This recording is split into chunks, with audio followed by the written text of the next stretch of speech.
All right, here we go, baby. It's game week for the 12-team playoff, first one in history.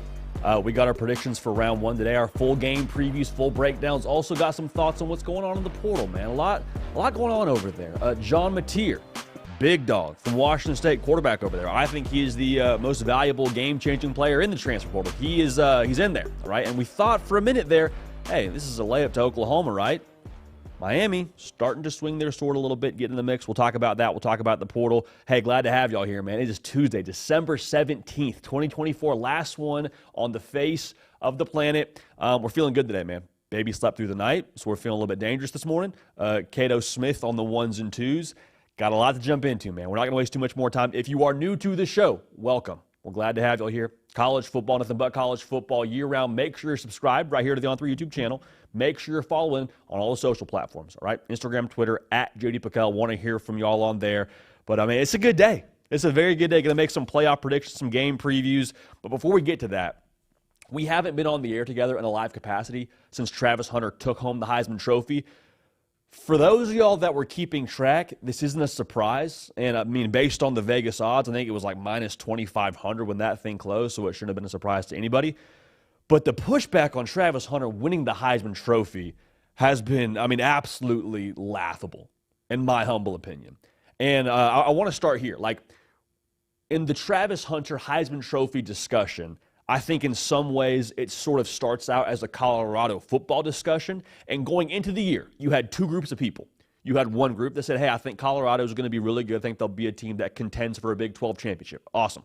You have another group of people that say, I don't think they're there yet. I don't think they're going to be all that good. Again, these are the two more reasonable groups. You got the fringe on both sides saying they're going to win the national championship. You got the other fringe group saying, hey, I don't think they're going to win a game. Okay, so we're going to deal with the reasonable groups here. As the season wore on, you had people in the group that were saying, hey, I don't think they're going to be, a Big 12 title contending team, which, again, yours truly was in that discussion. I thought they'd be 6-6. They ended up winning 9 football games.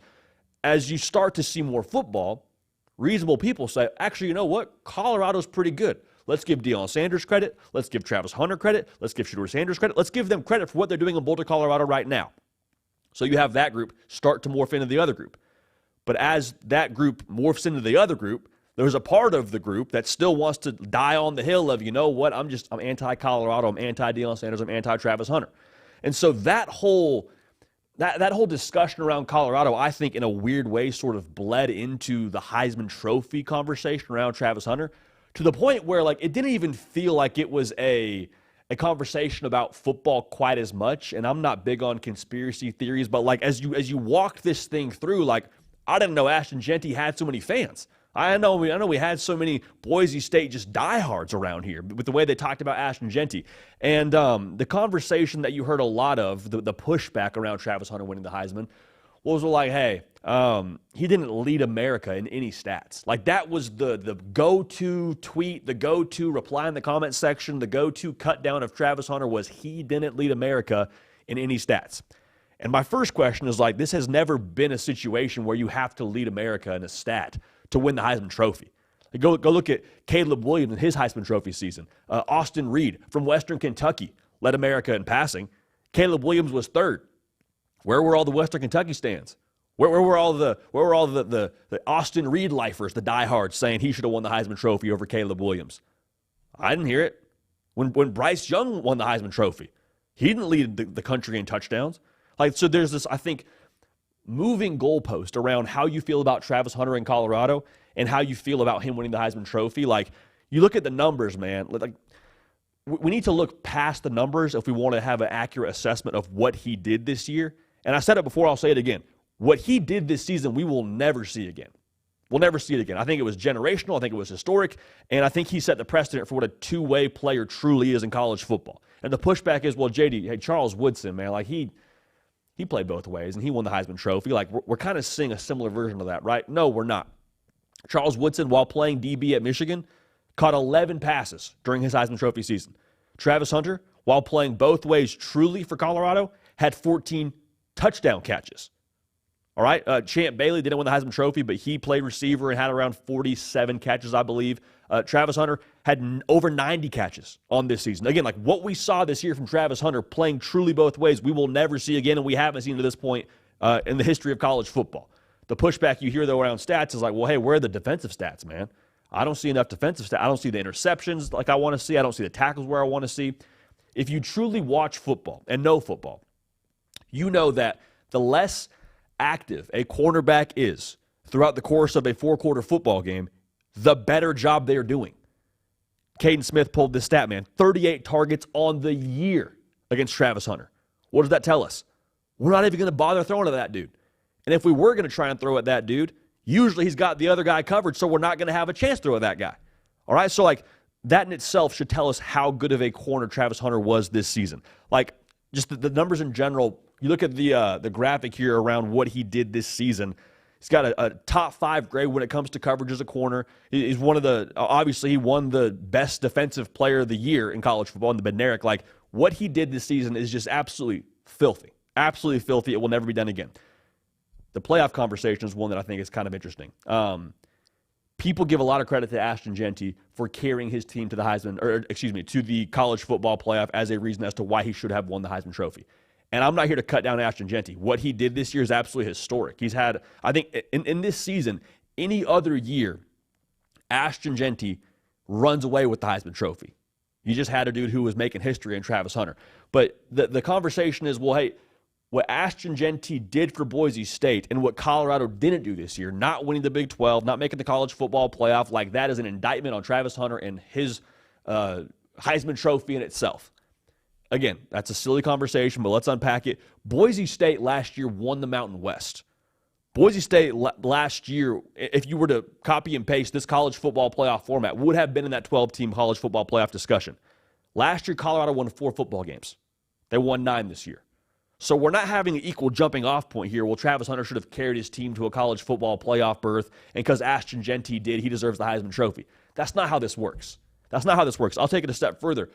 When Ashton Jeanty has a tremendous college football playoff showing, there's going to be a lot of retroactive Heisman takes saying, well, see, this is your Heisman. He should have won it. That's not how this works. You don't get to go to the playoff and then say, based on that playoff performance, that's why he should have won your Heisman Trophy. You get 12 games. Ashton Jeanty had 13 games to make your case, and he made a tremendous case. But again, what Travis Hunter did this year is nothing less than historic. And I think the Deion Sanders angle, going back to the Colorado conversation around this thing, is kind of fascinating. A lot of folks saying, well, if Deion Sanders wasn't his head coach, he wouldn't even won the Heisman Trophy. There's a part of that that's true, because Deion Sanders allowed Travis Hunter to truly play both ways. Travis Hunter, when he jumped in the portal, talked about schools reaching out to him and offering him packages on offense and say, hey, you could play some both ways, but not truly both ways. So Deion Sanders, if he wasn't his head coach, I don't think Travis Hunter has the year he has. That part of it is true. Also, the exposure factor. Like, it's no secret, Deion Sanders is someone that moves the needle in the college football world. Like, when he speaks, we all listen. So that part of it is true. But to imply that if Deion Sanders wasn't his head coach, from a just point-blank perspective, he wouldn't have won the Heisman Trophy, is, I think, a little bit ignorant. Because I think as much as we talk about Deion Sanders and the way he moves the needle, there's also a lot of people, like we just talked about at the top of this segment, that are quite frankly anti-Deion Sanders for whatever reason. And so I would say if Deion Sanders wasn't his head coach, Travis Hunter might have won the Heisman Trophy by a greater margin if he had truly played both ways for another school or under a different head coach. Because you're taking out that variable of people that just didn't vote for Travis Hunter because they don't like Deion Sanders, they don't like Colorado. Like, that whole situation itself is a little bit wild. So the Heisman pushback, I think, is ridiculous on Travis Hunter. I think you have a lot of people exposing themselves as anti-Colorado or anti-Deion Sanders or whatever have you. I will say this, though. The thing that's been the most discouraging for me watching this whole Heisman discourse play out is, like, you see a lot of people who thought Travis Hunter didn't deserve the Heisman Trophy, and it belonged to Ashton Jeanty. And so instead of trying to hype up Ashton Jeanty, they go and cut down Travis Hunter, or vice versa. They believe Travis Hunter deserved the Heisman, and so they go and discredit Ashton Jeanty. Like, Ashton Jeanty, I'll say it right here, like, he is the best running back in college football. You can absolutely make a case for him being one of the best players. I mean, I think he absolutely is in that conversation for one of the best players in college football by him being up for this award and the race being as close as it was.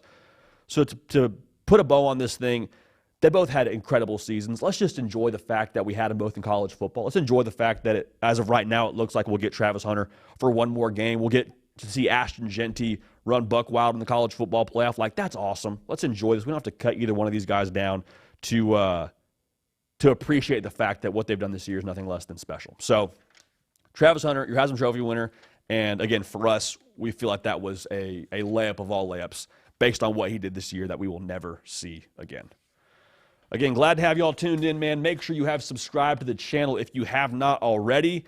We're going to jump into our game previews now. And there is a game that is, I think, the most anticipated of this entire slate. That is the Tennessee Volunteers going to Columbus, Ohio to get after it in the shoe. Ohio State favored by 7.5, 8 Eastern, ESPN. If you're Tennessee, man, the opportunity you have here, I think, is most massive on the optics level.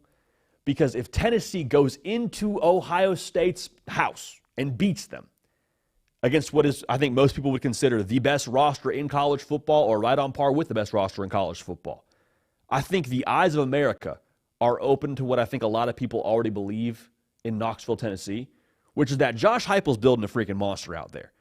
And I understand, like, the way that Tennessee hasn't been in the national title picture over the course of the last couple of decades. Like, there's some, I think, acclamation for us as the college football public to view them as one of those teams in that discussion again.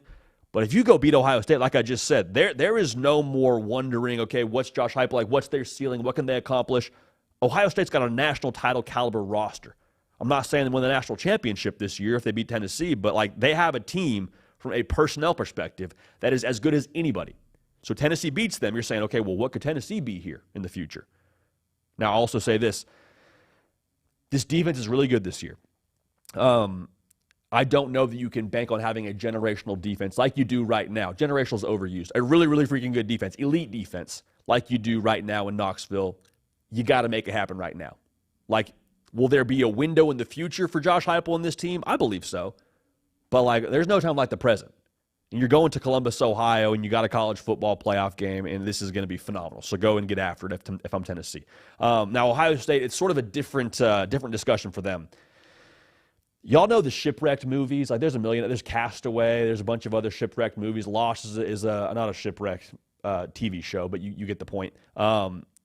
Anytime you're stranded on that island and you've been without food for a couple of days, there's always that scene in those movies or those TV shows where the survivor walks up on a wild animal, whether it be, a bird or it's a deer or whatever, and like they are desperate. They are frothing at the mouth. They will do anything to have a meal, to have some sort of sustenance to sustain them that they haven't had for the better part of the last couple of weeks. Like, this is it for them. If they don't get this done, it is defeat emotionally. It's potentially defeat physically. Like that is it, man. That's where Ohio State is right now. And as much as desperation can be a little bit intense and kind of up the anxiety level, it can also be dangerous if you channel it the right way.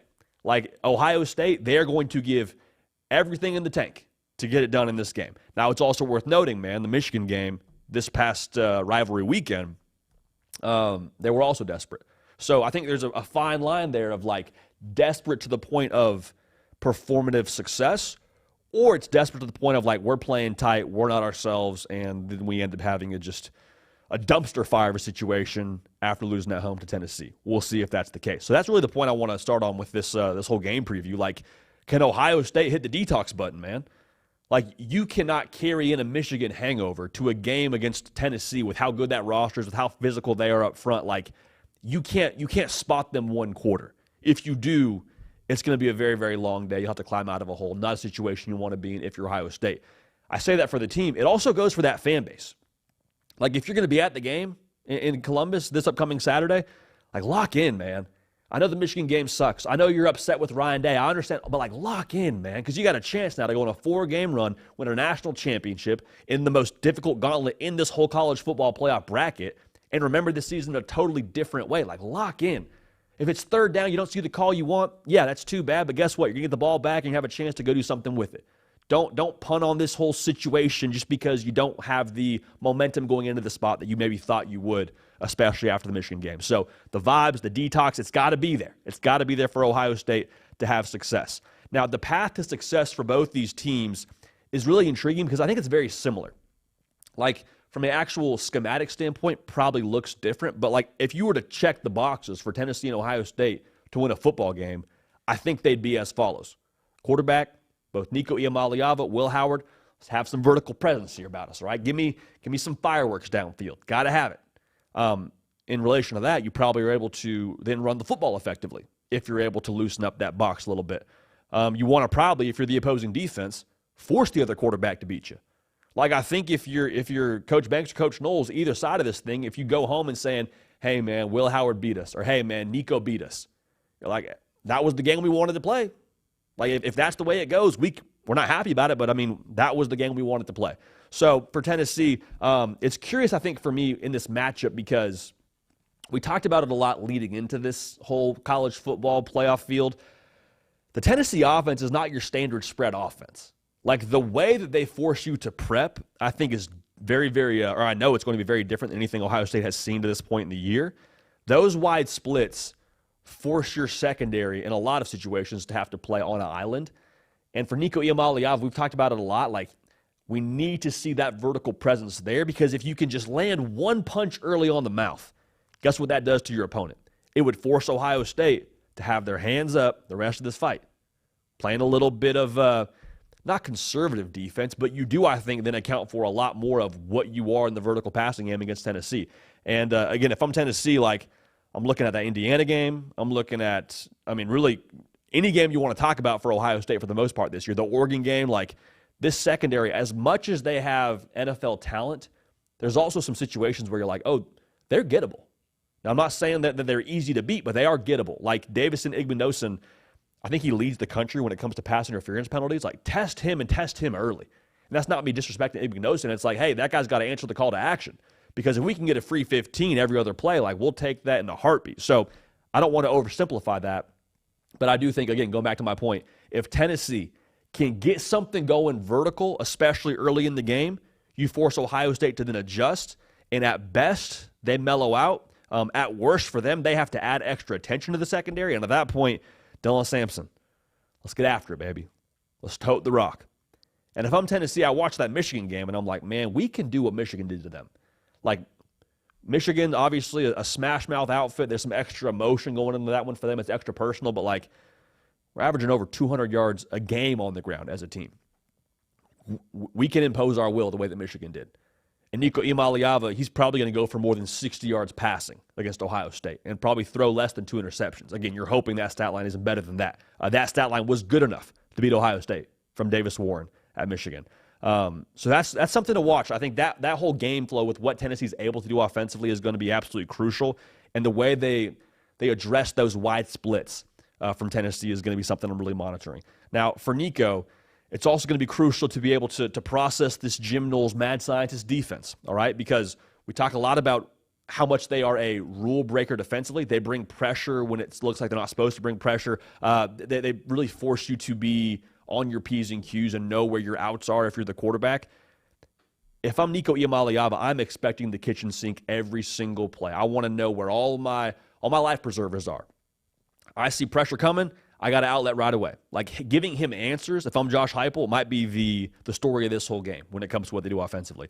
Now, as important as it is for them to have a strong game plan defensively for Ohio State, like, I'm looking at the offensive game plan. Because you watch the Michigan game, not to beat a dead horse, but, like, where is the Chip Kelly that we hired? Like, that's how I would feel if I'm an Ohio State fan. Where's the creativity? Where's the shots? Where's the window dressing? Where's the getting the football to our best players? I'd be very eager to see if I'm Ohio State the game plan we had against Penn State. Now, again, I'm not in that building. I don't want to speak just ignorantly about it's easy to copy and paste game plans. I totally understand that. But with how dinged up and how makeshift the Ohio State offensive line has been throughout this year, I saw in that Penn State game, get the ball in the perimeter, try and get the ball into the hands of our playmakers in space. And we're not going to ask a ton of our interior offensive line or our tackles. Or like, we're going to try and make sure we put this ball in space with Travion Henderson, with Quinshon Judkins, and we're going to attack that way. We'll mix in some Will Howard. We'll live that way, and we'll be good to go. If you can get that rolling and then also get the ball to just, again, your best players in Jeremiah Smith, that I think is the way that you want to live. Like, that's a game plan that I think Ohio State can win with. Because as good as Ohio State's offense has been at points this year, that Tennessee front is vicious. That Tennessee front is deep. They're allowing 2.9 yards a carry. I don't think it's a situation where you say, hey, 32 whams 17 times. just our guy versus your guy, block-on-block destruction, let's get it. I don't think you win that way. So, again, Chip Kelly, I think it's tempo, I think it's creative, and I think in some ways you do probably ask Will Howard to be the difference for you. Like I said at the top of this thing, Tennessee, they probably want to force Will Howard to beat them. If I'm Will Howard, man, like I have seen versions of him throughout this year that make me believe he can win a national title at Ohio State.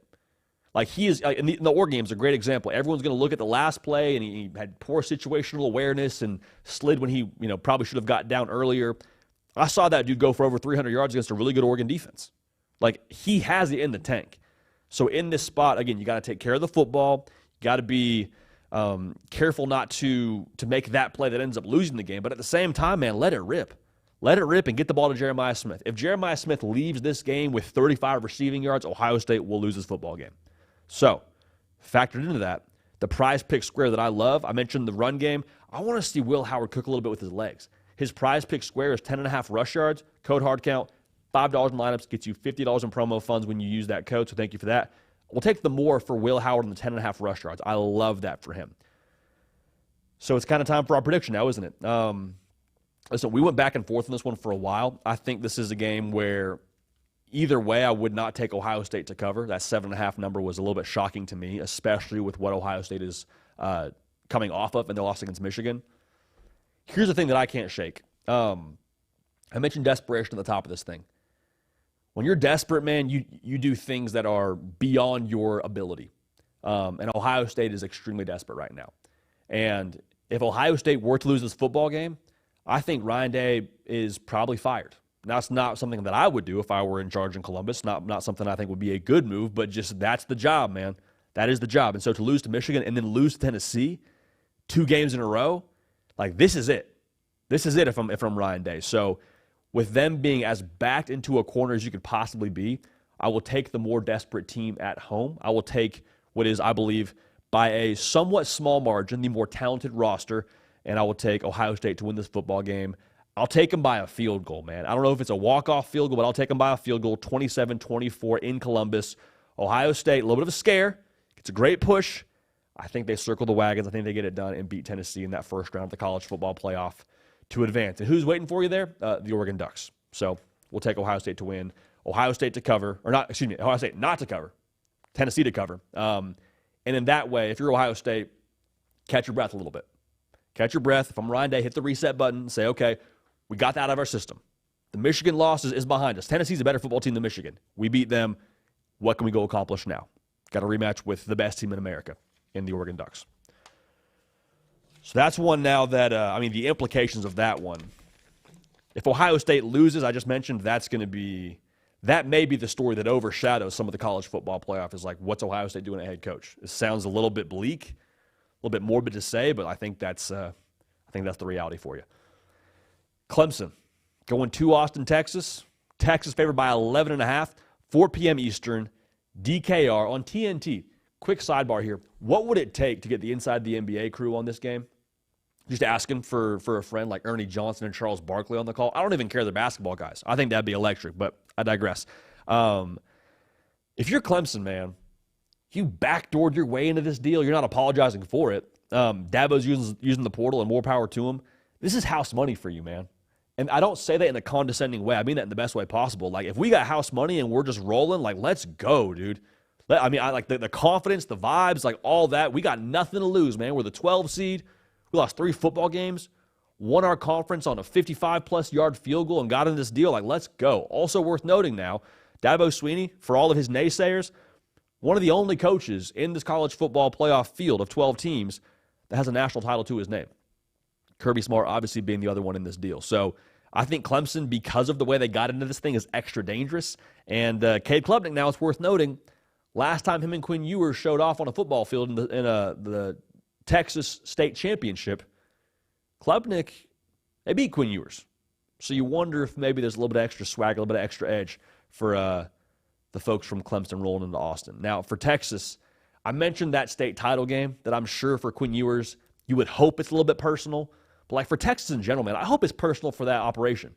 Because, and I've told this story a couple times, but I'll tell it again. We sat down with Jahdae Barron, Jim Thorpe Award winner, Jahdae Barron, mind you, at SEC Media Days. And we asked him what the vibe was coming out of last season? Pretty generic question. Hey, how are we feeling going into a new year? Great year last year, moving to the SEC. And he just kept telling us how frustrated he was with how last year went, how they finished.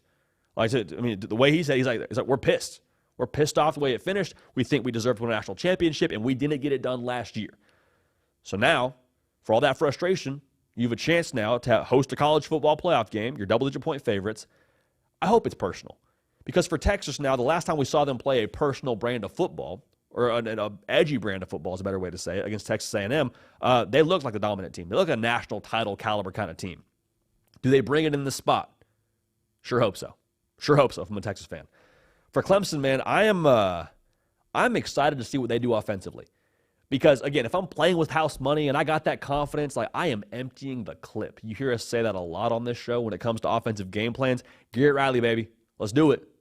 Let's do it. Because as good as Texas is defensively, like they're one of the best teams when it comes to yards per play allowed. They're one of the best secondaries in America. They're one of the best fronts in America. We got to manufacture explosives, okay? Because when you saw Texas play Georgia in a rock fight and Georgia win that football game, I think if you're a Clemson fan, the fallacy that you could end up believing is, okay, well, if we just keep this thing low scoring and close, like we got a chance. I think Georgia's a different beast. Like I think for Clemson, if you end up scoring in the teens, low 20s, I don't think you win this football game. So the players that I look to are the young bucks, Bryant Wesco and TJ Moore. Antonio Williams is your probably best receiver on your team, your most experienced receiver on your team, but those two young bucks are your leaders in yards per reception on Clemson's offense. Both are north of 15 yards per catch. So just what I mentioned a second ago, manufacturing the explosives. I don't think it's a thing where it's like, hey, we got man coverage. We like Bryant Wesco versus Jahdae Barron. Or we like Antonio Williams on Taft. What I want to see is a little bit of the run game to set the table to then have those explosive plays open up downfield. The key card to this whole game plan working in my mind is being versatile in the run game. Now, what do we mean by that? We just want to see a little potluck approach from our guys out there at Clemson. I want to see Maffa. I want to see Cade Klubnik. I want to see the speed sweeps. I want to see the window dressing and the movement to where if I'm Texas, like we have to trigger quickly because we don't know exactly where this football is going. We got misdirection. We got read option. We got all these things that we have to account for as a defense. And when you have more to account for up front in that box at that point in time, maybe Taft rolls down a little bit quicker from that safety position. And then we got plays downfield and good things are happening. And we look up at the end of the first half. It's like, oh, Clemson's in this thing. Clemson's leading at halftime. That could be a world you could live in and would be a world that you live in, I believe, in large part because of Cade Klubnik and what he does on the ground. I mentioned the quarterback design run game with the versatility in the run game I'd like to see. Straight up, man, I think Cade Klubnik's legs have to be an X factor in the ad-lib game. I think Texas and the way they are built up front will probably speed up that shot clock on him.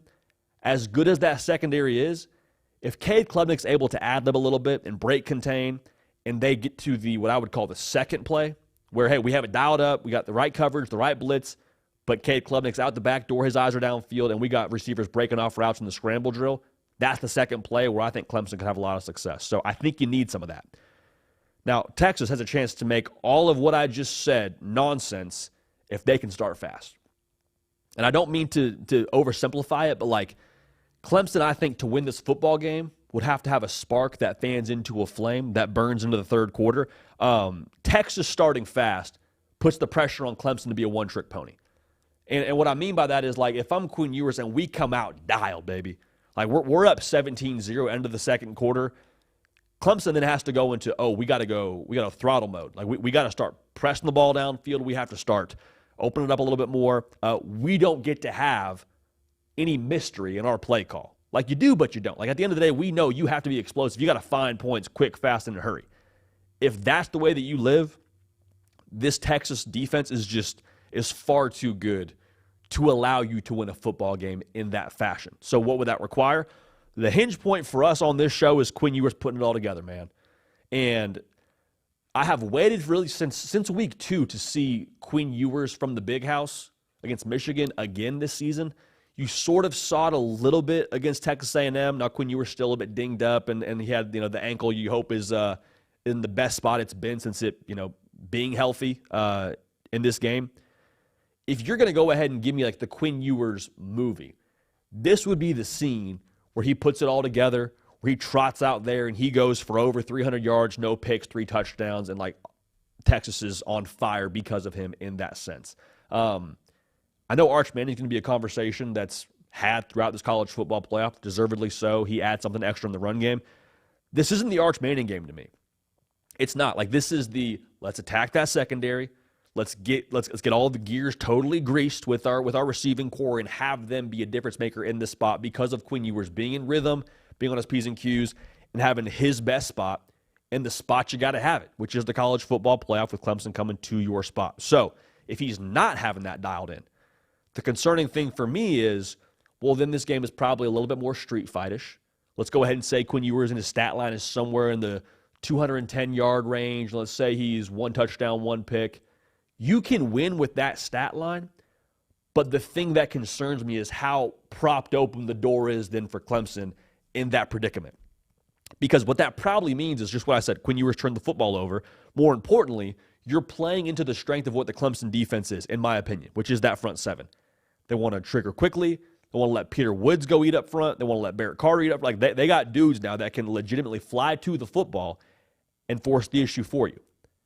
And also, it keeps Texas from allowing their best part of their offense, in my opinion, the most talented part of their offense, in being able to hurt you downfield. Now, again, what I'm trying to say here is Texas can still win a street fight, but it plays into the hands of what Clemson wants to do if it does, in fact, go that way. The prize pick square I love in this game, Quinn Ewers' passing yard total is set at 263.5. Code hard count, $5 in lineups, $50 in promo funds. It needs to be more. So we'll take the more because it needs to be more for Texas, but like that's the way that I feel about this game when it comes to what you need from Quinn Ewers. So let's walk this through a little bit more. Even if this game goes to the dogs, like even if the ceiling falls in on Texas offensively and we end up in a rock fight where it is a situation where both teams are low 20s heading into the fourth quarter, to me then it goes to, okay, who has the better survival kit? Like, Cade Klubnik's not having the best day if they're in the 20s. Obviously, the receivers aren't doing what I said they need to do to be able to score as much as they want to score. Who do I trust when they're down bad to survive? I look at Texas. Better defense. Texas is number 1 in terms of yards per play allowed. Okay, so they have the better defense. Who can run the ball better? I love Phil Maffa. No way around it. But that Texas A&M game lives pretty vividly in my memory of what Texas did to them, over 180 yards on the ground. Quintravion Wisener had a day and a half. Like, I like Texas to hunker down and run the football. So I pair that idea with what I saw from Clemson against Louisville and what I saw against South Carolina with Clemson not finishing on tackles. Now, Lenore Sellers is special from South Carolina. Don't hear me incorrectly. That's a 1 of 1 right there. But I think at the end of the day, what Texas is built like, where they are in the trenches, and then also the experience factor. Sark's been here before. Not in the first round of a 12-team playoff, but they made the playoff last year. Quinn Ewers has been here before. Jada Barron's been here before. There's a certain veteran presence to this roster in this spot at home. There's too much there for me to not take Texas to win and to not take Texas to cover. So we'll take the Longhorns there. And at that point, man, there's not really a big storyline for Texas coming out of this. And that's not to minimize what Clemson is, but like Texas didn't, Quinn Ewers didn't come back for a first-round college football playoff win. Like this wasn't ever the goal for this team. And I'm not trying to, again, like minimize this spot or minimize the opponent, but like for Texas, it's got to be, okay, on to the next, check that box, Arizona State. Let's go get it done. So, again, we'll take Texas to win, Texas to cover, and Steve Sarkisian chasing his own national title as a head coach in the sport. Now, we got some more game predictions to get to, man. We got Indiana, Notre Dame. We got Penn State, SMU. Those are going to be a lot of fun to break down. But before we get to that, the transfer portal has absolutely gone ballistic right now. And you had some major action yesterday with Washington State quarterback John Mateer reporting that he's entering into the transfer portal. Now, we said on this show yesterday, hey, Oklahoma's the one to watch. Hey, with the expectation for us is that he's going to enter with a do not contact tag. I had seen other reports that had said the same thing. John Mateer did not enter with a do not contact tag. He did enter the portal, but there's an intel piece right now on on3.com by Pete Nakos talking about Miami, trying to get in the mix a little bit for John Mateer, trying to swing a big bat when it comes to the NIL side of things. And honestly, if we know Miami, like They're going to be in that thing till the end. That portal combat is a sport that Mario Cristobal and that staff is very comfortable playing. So for Miami, man, you bring him in, I think, to finish what Cam Ward started. And like Cam Ward had the best season in Miami Hurricane history at the quarterback position, won 10 football games, and still missed the college football playoff. So if I'm John Mateer, let's just say he has a year in Coral Gables. If he goes to Miami, that's just a step below what Cam Ward did this year. Let's just hypothetically say that's the case. What does Miami accomplish? The question I'm asking if I'm John Mateer is what's around me here in Coral Gables to allow me to be successful. Because I have to believe for John Mateer, going somewhere that's not Washington State is probably a move to help his NFL draft stock. I don't think that's rocket science. You really help your NFL draft stock, though? Go play in a college football playoff game. I mean, the exposure from that is absolutely massive. Not to say you can have a great draft grade if you were to have a year and a half at Miami and ball the heck out, but I think that's something to monitor is the way they build around him and what that would look like if John Mateer does go there, what else he attracts. Now, Oklahoma, we mentioned yesterday, I'll say it again, they're the school to watch for me. I mean, there's so much there that makes sense. Ben Arbuckle, his offensive coordinator, now the OC in Norman, previously at Washington State. John Kuzieski, his quarterback's coach at Washington State, now on the offensive staff for Oklahoma. So if it's about being comfortable and being somewhere you're familiar and knowing the system you're walking into, Oklahoma makes a ton of sense. But again, for Miami to be in the race here, and for Cam Ward also being a former teammate of his, having that discussion, the Shannon Dawson offense, there's a lot to like about Miami. So I'll say I thought this was going to be sort of cut and dry. Again, I fully expected the no-contact tag, as was reported for John Mateer from other folks. But this looks like there may be a little more to this recruitment. So we'll keep an eye on that. But John Mateer, I'll round it up with this thought around John Mateer. He, to me, is the guy that you look at in the transfer portal and say, he's the reason we make the college football playoff.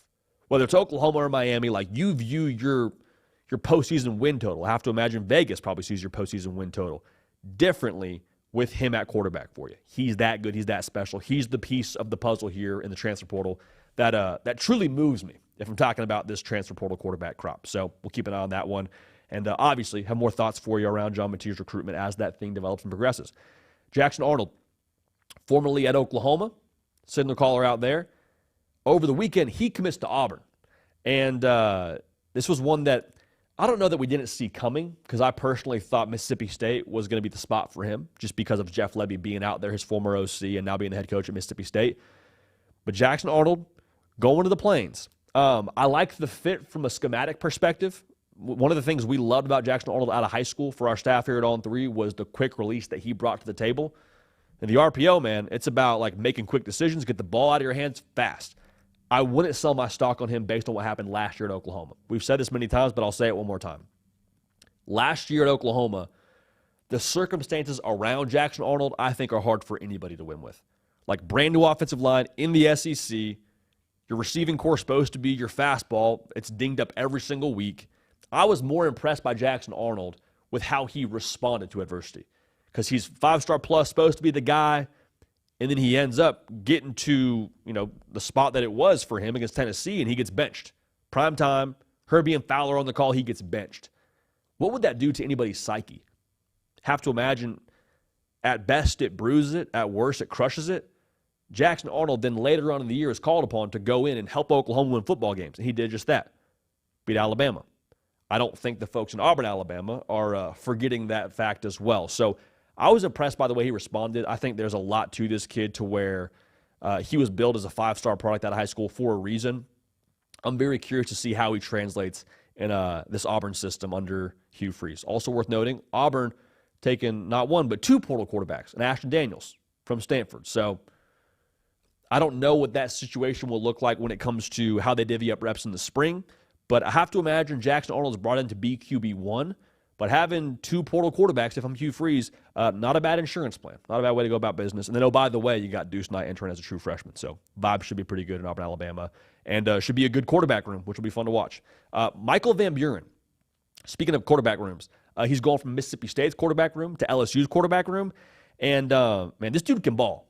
Okay, last year as a true freshman, Mississippi State had some games that kind of opened your eyes a little bit. The Georgia game for me was that game that opened my eyes. Went for over 300 yards against the Dogs. The fact that he's going to LSU with Garrett Nussmeier coming back, I think is fascinating on a number of levels. One, if you're LSU, you now have the heir apparent to the Garrett Nussmeier experience after he leaves after next year. And if you're Michael Van Buren, you're cool with that. Like, you're not transferring to LSU with the assumption that you're going to be the guy next year in Baton Rouge. Like, to me, what I tweeted out whenever this happened was, this gives me Dante Moore vibes when he transferred from UCLA to Oregon. Like, hey, I understand it's not my time yet. I want to develop. I want to progress. I want to be under a good offensive coordinator in Joe Sloan at LSU. Like, great, I'll take my time. When it's my time, I'll be more ready because of what I learned from this year as a true freshman and what I'll learn next year under the tutelage of a veteran quarterback like a Garrett Nussmeier. So I think that this guy, man, like, I'm very excited to see what he does when he gets on the field in Baton Rouge, because I think his ability is through the roof, and we saw flashes of it this year. Now, joining him at LSU is Barian Brown, who I've been pounding the drum for here, man. I think he's one of the best offensive weapons in the transfer portal, a wide receiver previously at Kentucky. A couple things I like about him. I just like that you can get him the football in any which way, and he's a home run threat every single time he touches it. Whether it's the bubble game, whether it's the kickoff return game, like, just get Barian Brown the football and let him do the rest. The tough part with him at Kentucky was they didn't have a quarterback consistently enough to get him the football at a high level. But Barian Brown, man, also, like, we've seen the track record of success for LSU wide receivers. Kyron Lacey, gone to the league. A lot of production to be had in that offense under Garrett Nussmeier. And I think Barian Brown, go ahead and pencil him in for a massive pop year next year in Baton Rouge. Micah Hudson is a former 5-star plus wide receiver that was at Texas Tech. He's transferring to Texas A&M. Now, the angle with this, I think, is intriguing because A&M, like, they're always going to be a physical operation. As long as Colin Klein is calling the plays and Mike Elko's your head coach, you're going to have a little bit of a physical edge to you, all right, in the trenches. You look at how A&M operated last year offensively. They ran the football 60% of the time. That's great. But whenever you have a run-to-pass ratio that is so heavily run, you would expect that yards per pass number to be relatively high. Like, you see a lot of these teams, I'm trying to think a good example would be, like, Michigan was a great example of this previously. Like, under J.J. McCarthy, they were, I think, a top 10 team in America when it came to yards per pass. But they were 55 to 60% run. So whenever you're able to dictate terms up front, defenses overcompensate. We got shot plays downfield. I say all that to get to this point, man. A&M, they were not great when it comes to yards per pass. They were number 42 in America at 7.6 yards a pass. So now you add into the fold a Micah Hudson, who I think is a legitimate explosive receiver. I think this could be a situation where the A&M offense, another year under Marcel Reed, another year in the Colin Klein system with more weapons outside to give them some help, that could make the A&M offense a bit of a force to be dealt with. Now, one more I want to get to here. Speaking of 5-stars, former 5-star from Alabama, defensive back Jalen Mbakwe. There was a report that he was announcing his intentions to enter the transfer portal. Now, as of right now, of us being on the air at 10:51 a.m. Central Time, he had not yet entered.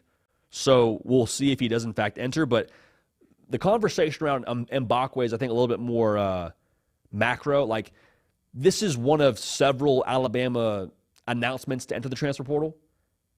I think a lot of folks in Tuscaloosa are like, man, the sky is falling. We got great players leaving the roster. What's going on with Kalen DeBoer? Also, we had a lackluster year. Y'all, lackluster in Tuscaloosa with 9 wins, like, okay, that's first world problems. Like, it's never great whenever the stains on your Lambo are from your McDonald's or from your meal you had in the drive-thru. But, like, again, it's a Lambo. Like, 3 losses, we're going to be okay in Tuscaloosa. Yeah, you had the greatest coach of all time retire. So, of course, there's some kickback there. Jalen Mbakwe, he committed to play with Nick Saban, or play for Nick Saban, rather. Of course, there's going to be some repercussions here with the changing of the guard. I would be very slow to sell my Bama stock. Like, I don't think Alabama is cooked because of the portal activity the last couple of days. Keep an eye on that one. But, again, I wanted to say my piece there on Bama. I'd pump the brakes on the burying of Bama when it comes to what they're going to be under Kalen DeBoer. All right, 9 wins, and they still almost backdoored their way into the college football playoff. Worth noting. Just worth noting. All right, so we'll keep you updated on the portal. Make sure you're locked in here for all things portal coverage. You can go read that intel piece on on3.com from Pete Nakos, the entire team crushing the coverage, and make sure you're following as well on the social platforms, the On3 Transfer Portal account, the On3 Main account. We'll keep you dialed in for all things portal, so we appreciate y'all in advance for that. Back to these predictions now. You got a good one on Friday night, man. The first ever college football playoff game. Indiana at Notre Dame. Notre Dame 7.5-point favorite, 8 Eastern, ABC, ESPN, South Bend, under touchdown Jesus, and what I would hope is a little bit of a frosty atmosphere just with us getting college football in the month of December, playoff football in the month of December, at a home venue too. Quick sidebar here before we get to the matchup. I love so much that if you were a casual viewer of college football and you typically would only tune in for a couple of games during the regular season, then you tune in for the college football playoff, the national title game, if you tuned in for those games, especially in the postseason, you were only seeing neutral site games. And I think I'm in the minority where I'm like, I think neutral site games are fun. Like, I'm cool with, games in the Superdome and the games in Atlanta. Like, that's kind of a fun, atmosphere to me to watch. But, there's nothing that holds a candle to a home college football playoff game. And so now those same viewers that only saw games at neutral sites are seeing, whoa, what's that in South Bend, Indiana? Like, whoa, that looks a little bit different than what I've come to expect from college football. They're gonna learn. All right, they're gonna learn today. Is what I'll say. Indiana, man, this is the time for them to leave no doubt. All right, it's time for them to leave no doubt. I think a lot of us, especially after the Ohio State game, were like, I'm here for the Curt Cignetti experience, man. Like, I'm here for him to Google and all that, but I don't know if they're really a college football playoff caliber team. Guess what? We get to find out right now because they get to go to South Bend, Indiana, and play Notre Dame, and a team that's only lost one game in their own right, and make a statement. So I think Indiana has a chance to sort of rewrite their own narrative about who they are and what they've done this season, because the Ohio State game is going to be a thorn in their side as long as we continue this conversation around Curt Cignetti before this game. Not saying Notre Dame's Ohio State, but I do think this will be their best roster talent test, needless to say, since that fateful day in Columbus, Ohio. Now, speaking of rewriting optics and rebranding, this is a massive opportunity for Marcus Freeman to put his stamp on what his Notre Dame experience is, what his Notre Dame brand is going to be. Because I think for a lot of us, we think about Notre Dame under the, 4-team playoff era, and we think about them in the BCS era. And Notre Dame was always one of those teams that would look great in the regular season. They get to the college football playoff and get boat raced by a Bama, by a Clemson. Or they get to the BCS national title game, and they get just absolutely throttled by an Eddie Lacy Alabama team. Like, if I'm Marcus Freeman, we go win a college football playoff game at our place, they have a chance to reset the narrative of, hey, Notre Dame, you can come here and accomplish whatever you want to accomplish. Like, you can come here and go compete for national titles. Like, this is that old Notre Dame I wasn't a part of from Marcus Freeman. And also, by the way, he just got himself a new deal, which we'll talk about a little bit more as we go on throughout this preview. Smart move by Notre Dame. Spoiler alert. The plan A versus plan A approach here between Notre Dame's offense and Indiana's defense, I'm really excited to watch. Because these teams kind of want to do the same thing, if we're going to keep it a buck now. Notre Dame, they're a 55% run-the-football team. Indiana, they're allowing 2.6 yards a rush. Translation, stingy on defense. Notre Dame, they want to set the tone on offense. So for Notre Dame, man, that's your party starter, right? That's how you get the whole thing going. What if that's not there how you want it to be there? And I'm not trying to dunk on the academies, but Indiana's going to be a different outfit up front than those schools are, or than USC is even. So you put the game on Riley Leonard, how does that go? Because Riley Leonard, as well as he has played as of late, as great as he has been on the ground, he is yet to have a game where he goes over 250 yards passing. Translation, it would require something of him that I don't think you've seen from him to this point in the year.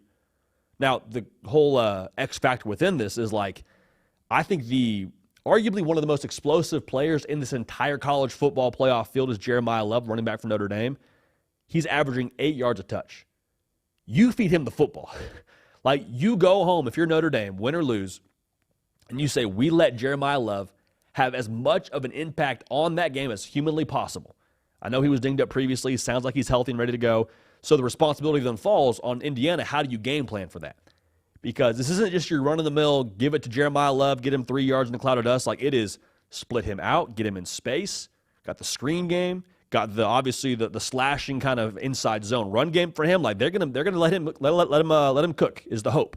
So for Brian Haynes, Indiana's defensive coordinator, we got to find a way to take away that firecracker for Notre Dame offensively. Because you take him away, I don't know there's a ton of other pieces on Notre Dame's offense that worries you. Not to say you can't still get beat, but I'm not not wildly concerned about the vertical pass game for Notre Dame if I'm Indiana. Now, offensively for Indiana, I know the Ohio State game gets a lot of run in our minds, and we'll talk about that more later, but like, we should also remind ourselves what Indiana did that first drive against Ohio State. Like, they went down the field. You say, okay, Curt Cignetti, I wish I'd Googled him before because they're rolling right now. Curtis Rourke's balling, run the football at a high level. But then after they got off the script, after they got through, those first 15 plays, Indiana looked extremely, extremely human. So where I arrive at for Indiana offensively is like, let's make sure we have a great script, obviously, to attack Notre Dame with to start. But like outside of that, we need other answers. And so to me, the answer does become like Curtis Rourke, 6-year playing college football. I need you to be the answer. I need you and Surratt to go and make some plays downfield where like we may not have all the numbers, might not have all the matchups, but like y'all just go and take us above the schematics and get us out of here with a win in the home state of Indiana, mind you. Like that to me has to be the way they go because the Ohio State, like they had 85 yards rushing on the ground against Ohio State. To me, as good as Indiana has been running the football this year, that data point makes me concerned about what they're going to do against Notre Dame's front seven, who's been relatively solid this year. Like, I need a hot start from Indiana, throwing the football. I need answers downfield, and I need us to have pivot points within this game plan to where it's not a thing where we get through our first 15 plays, we're up 7-0, and then Notre Dame just chokes us out the rest of the way because we don't have any other answers. So my question for the gameplay here for both these sides is like, how much of this game is played in a box? Because the styles of what these teams do, again, I think is very similar. Both want to run the football. Both want to stop the run. Both have explosive potential offensively. But I think both teams really, if you could just give them both truth serum and tell them what they want to do, it's like we want to impose our will physically on the opposition and have that be the way that we live. Like we want to control time of possession. We want to run for over 200 yards and have that be the way that we get out of this football game. So with that being said now, you do ask yourself the question, well, is there someone on either side that can separate and make it explosive? The thing that I'm interested to watch here, if it does become a situation where it's just played in the box, who gets leverage first? Like whenever you're doing an arm wrestling match and you and your buddy, sometimes like the first guy just gets leverage, curl the wrist, and like you might be a stalemate for the next 10 minutes, but you just say, hey, the guy who had leverage won. That to me could be the way this whole game goes. The prize pick square that I love, Riley Leonard, 249.5 pass yards. Again, I told you, he hasn't gone over that all year long. We'll take the less against a talented Indiana defense. However, I think that Notre Dame and the roster themselves is still superior to what Indiana has. The Ohio State game, I keep going back to it because it's our only data point for how good Indiana has had to be at different points this year. That was their one test. They failed miserably. I love Curt Cignetti. I love Curtis Rourke. I don't love them on the road against Notre Dame. So I'll take what I will say is the more tested team in Notre Dame. As funny as it is to say, I'll take the team that's had to be in fight or flight since week 2 in Notre Dame, and we'll take them to beat Indiana, and I will not take them to cover, just so we're on the same page. So at that point now, if you're Marcus Freeman, just signing another deal with Notre Dame, I think Notre Dame was playing chess here by extending him when they extended him. I think they know what kind of roster they have right now in South Bend. I think they know they got a team that could potentially go on a run and play for the whole darn thing should they get through with Georgia in the next round. So they're saying, hey, we're going to make sure we get some ink dry before we even go on a college football playoff run because we see the potential in this team, see the potential in this roster, and see the potential in a one Marcus Freeman and what his Notre Dame could be should they get things rolling in this college football playoff run. So the Fighting Irish then, we have them advancing, and that game with Georgia be must-see TV. No way around it. No way around it. Now, speaking of must-see TV, one more college football playoff game I want us to break down together, and that is the Penn State Nittany Lions in Beaver Stadium. Hosting SMU, noon Eastern, TNT. Again, we Ernie Johnson, Charles Barkley, I'll be all for that. This is going to be a cold game. All right, we've gone through all these college football playoff matchups now. This is our last one in round 1. This is the one game where you say, okay, if I'm Penn State, I'm glad we're at the crib. So we got a team coming from Dallas, Texas to come and play us. Like Tennessee going to Ohio State, yeah, it'll be cold. It also gets cold in Knoxville, Tennessee, just so we're on the same page. There will be a very real advantage for Penn State given the conditions in this one. Noon Eastern, you're like, golly, another noon kick for us. If I'm a Penn State fan, it is what it is, ball up top. If SMU can find a way to get this done, think about what SMU can then pitch going forward on the recruiting trail. You were G5 a year ago. Now you're in the ACC, and you just beat one of the best teams in the Big Ten in your college football playoff debut.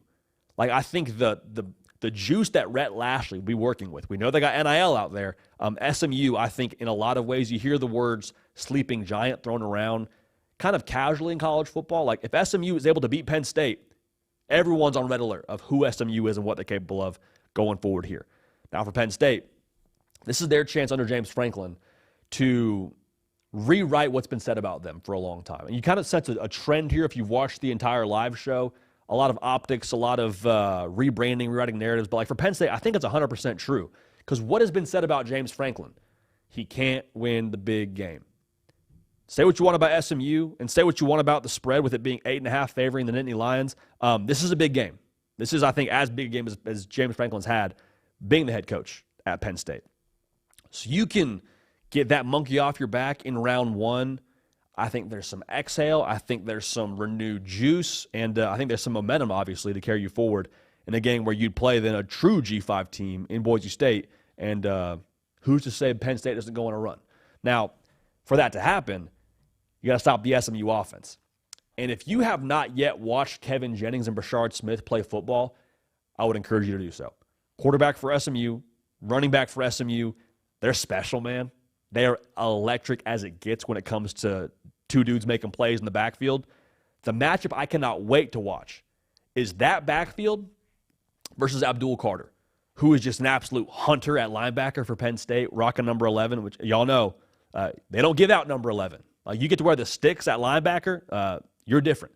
So the thing that I'm curious now, what's that chess game like between Tom Allen and what Rhett Lashlee does offensively? Because if I'm the Penn State defense, I'm like, I don't want Abdul Carter reacting to Kevin Jennings and Brashard Smith. It's going to be so beautiful. It's choking me up. I don't want them being reactive. I want him being proactive.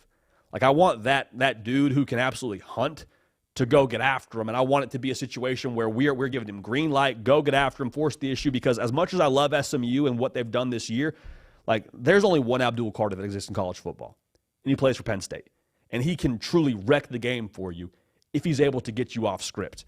Now, if he is in a sense where he has to be reactive, in a sense where they're calling a lot of, hey, Abdul Carter, you just spy Kevin Jennings and make sure you don't allow the big plays, or, we kind of try and cast a wide net, if you will, and play a very conservative brand of defense, which I'd be surprised if that happened. But if it did, well, SMU then has a chance, I think, to kind of dictate terms a little bit. Because what we know about Rhett Lashlee, they're going to go up tempo. They're going to try and get the ball in the perimeter, let their guys work in space, and find their matchups. We're going to talk about the talent gap in this game. It favors Penn State, surprise, surprise, with what they are as an overall just roster. But, like, make no mistake about it. You don't have to have superior roster talent to win a college football playoff game. You got to have a couple matchups you like, you exploit via scheme or whatever have you. You got to find a way to juice those matchups, and you can get it done. So the matchup for me, again, is Kevin Jennings and trying to get his playmakers in space with Brashard Smith out there on the perimeter. Is if that happens now, we could find ourselves in a spot where you ask Penn State to play the same brand of football they played to keep it close with Oregon. Now, obviously, Penn State lost that football game in the Big Ten title game, but they still scored 37. Like, you told me going into the Big Ten title game that Penn State scored 37. I say, oh, okay, well, then I guess Penn State is your Big Ten champion. My point being, like, I don't think that's a way that Penn State is going to be able to consistently live. Like, one thing I'll also say is Penn State, we know offensively they like to be a little bit quirky, a little bit unorthodox, a little bit smoke and mirrors with what they draw up, and Tyler Warren's a big part of that. You know who also was a big part of that was Bo Pribula. Bo Pribula, for those of y'all that don't know, backup quarterback at Penn State, most recently hit the portal. And by nature of the portal calendar in the college football playoff, he's like, hey, I got to make a decision. I don't want to do this. I would love to play in a college football playoff game, but I'd also love to have a full year as a starter somewhere else, so I got to jump. No Bo Pribula, I think, is a very, very massive storyline in this game for Colt Tanecki and for Penn State because of how they utilize him in the quarterback run game and because of how they utilize him in the, I don't want to say gimmicks, but like gadget plays. Like, there's a lot of trick plays in the Penn State playbook that involve number 9, whether it be a double pass with him to Aller, whether it's him catching the football, like they would use him as an offensive weapon. Make no mistake about it. So going back to my point here, you would like to find yourself in a situation, if you're Penn State, to where you can just bring the juice early, enforce your will on SMU, and make it a situation where, hey, Drew Aller's having a day, our defense having a day. We separate so much against SMU early to where we can just run the football, let Katron Allen eat, let Nick Singleton eat, go for over 200 yards again, and we'll get out of here with a win and feel good about ourselves going in against Boise State in the next round. Now, does it happen that way? Again, we'll see what Kevin Jennings and Brashard Smith have to say about it. But when it comes to my prediction on this game, man, there is a talent gap there. There is. Now, Drew Aller is the talent gap, I think, maximizer. If he can be great throwing the ball downfield, if he can be the version of Ben Roethlisberger that he was these last couple of weeks, especially in the Big Ten title game, Penn State's going to be in good shape. The prize pick square I love, Drew Aller, 15.5 rush yards. We'll take the more there. I think it needs to be that for Penn State to be successful in this football game. As close as the Clemson game was, I mean, SMU had every chance to win that game at the end. I mean, it took a 56-yard field goal for them to lose the ACC title game. It was a valiant effort in every single respect. I cannot unsee the start of that football game. And what happened on the start of that football game is Penn State, in the trenches, has a chance to duplicate Clemson's dominance in the trenches of what they did early against SMU. I think SMU's a good football team. Do not hear me minimize them in the slightest, but I do think that Penn State, the trenches, the quarterback play, the overall desperation I think they're going to have here in a home playoff game with James Franklin and company, I'll take Penn State to get it done in what you would hope is a whiteout condition from a fan perspective, with everybody having that whiteout environment, and then also maybe a little bit of a dusting potentially out there in Happy Valley. So that's massive for Penn State because in some ways, like I just said, there's the exhale. Okay, first one down. We're in this thing. Let's go on a run now. I think it takes the first domino to fall a little bit for some belief and for some momentum. And if SMU is able to give that to Penn State, look out for James Franklin and the Nittany Lions. It'll be a fun one. So we'll take Penn State to win. I'm not going to take them to cover because this game just feels far too sneaky to me. We'll take Penn State to win. Now, for those of y'all keeping track at home, man, we took a lot of favorites. In fact, we took all favorites. And the pushback we got when we put out our college football playoff bracket predictions was this is chalky as a mug. The dude just drew up chalk. Real creative, buddy. Hey, you go back to what we said before the year even started. We said two things. We said, one, regular season will be wild. It was wild. Why? Conference realignment, different matchups you wouldn't usually get. You got Oregon, Ohio State. You got a lot of fun matchups. You got craziness in the regular season. And then we said, come playoff time, teams get a chance to reset, better rosters, better coaches will win out. So with that being said, we will take a chalky first round of the college football playoff. And regardless, man, who really wins in this first round of the college football playoff? All of us watching it. So I cannot wait for playoff football this weekend and appreciate y'all making the show what it is, man. Good show today. Good show from y'all. Appreciate everyone in the live chat that's liked the video and subscribed to the channel. If you haven't yet, make sure you do that. We are back on the air tomorrow talking ball, as we always are right here on the On3 YouTube channel. For Caden Smith on the ones and on the twos, for myself, JD PicKell, you matter. We love y'all. We appreciate y'all. Going to keep this party rolling, and we will see y'all next time.